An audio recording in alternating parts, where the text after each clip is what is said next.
एक बार माता पार्वती भगवान शिव शंकर के साथ पदयात्रा पर विश्व भ्रमण के लिए निकली। विश्व में अनेक स्थानों पर घूमने के बाद माता पार्वती थक गईं और भगवान शिव से थोड़ी देर विश्राम करने को कहा। भगवान शिव ने विश्राम करने के लिए हामी भरी और दोनों एक पीपल के पेड़ के नीचे बैठ गए। थोड़ी देर बाद भगवान शिव अपनी करवट बदलकर लेट गए, लेकिन माता पार्वती की निगाहें उन चींटियों की कतार पर टिकी थीं जो एक स्थान से दूसरे स्थान पर जा रही थीं, और चींटियों के बीच रास्ते में पड़ा था एक असहाय कीड़ा जिसे चींटियां निरंतर काट रही थीं। कीड़ा अपनी रक्षा करने में असमर्थ था क्योंकि चींटियां अनेक थीं। कीड़ा अत्यधिक पीड़ा में था, अपनी रक्षा करने के लिए छटपटा रहा था। पार्वती माता यह दृश्य देख दुखी होने लगी।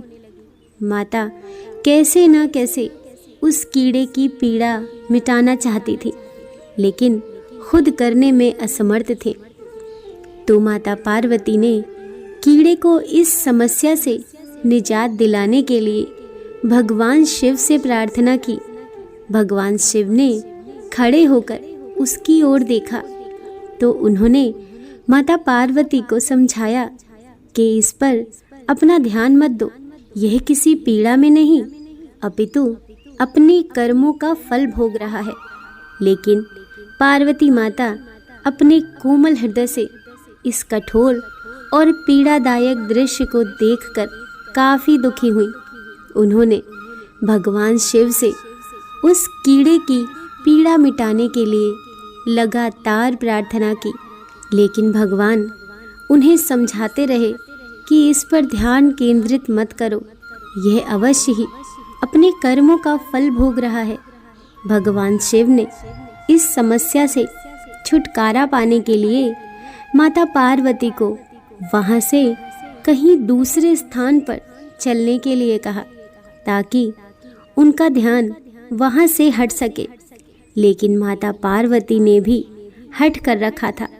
वह बोली, जब तक इसकी पीड़ा नहीं मिटेगी मैं यहाँ से नहीं जाऊंगी। अब भगवान शिव को माता पार्वती के हट के आगे मजबूर होकर उस कीड़े की पीड़ा मिटानी पड़ी।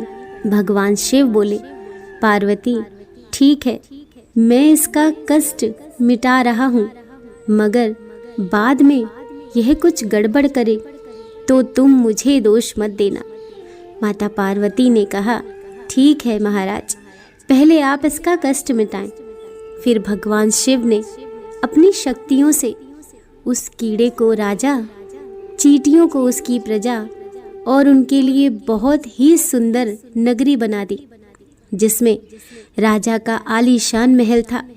अब यहाँ से उस राजा की वास्तविकता शुरू होती है, जिस कारण उसे एक कीड़े के रूप में पीड़ा मिल रही थी।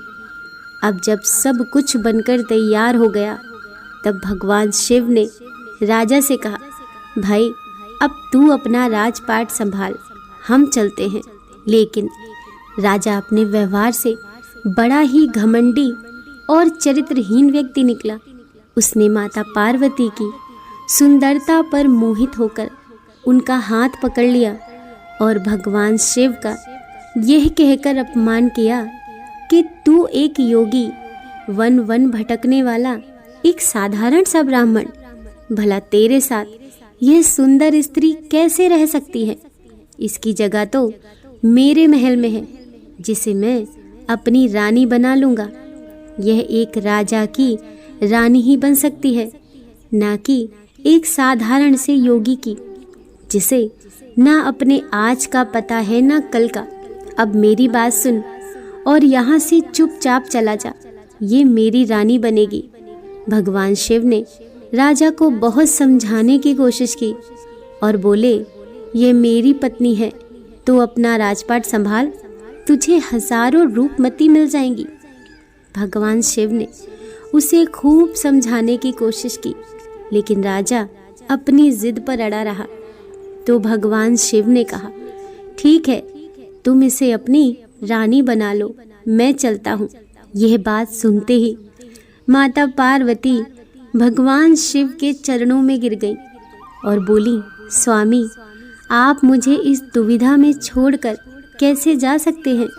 भगवान शिव बोले, पार्वती, मैंने तुम्हें पहले ही कहा था, मैं उसका कष्ट मिटा दूंगा, लेकिन बाद में अगर यह कुछ गड़बड़ करता है तो मुझे दोष मत देना।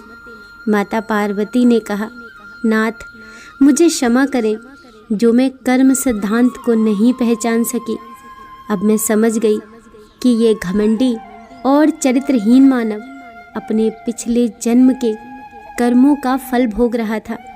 इस क्रूर मानव ने अवश्य ही अपने जीवन में अनंत पाप किए होंगे, जिसका दंड इसे कीड़े के रूप में भुगतना पड़ रहा है।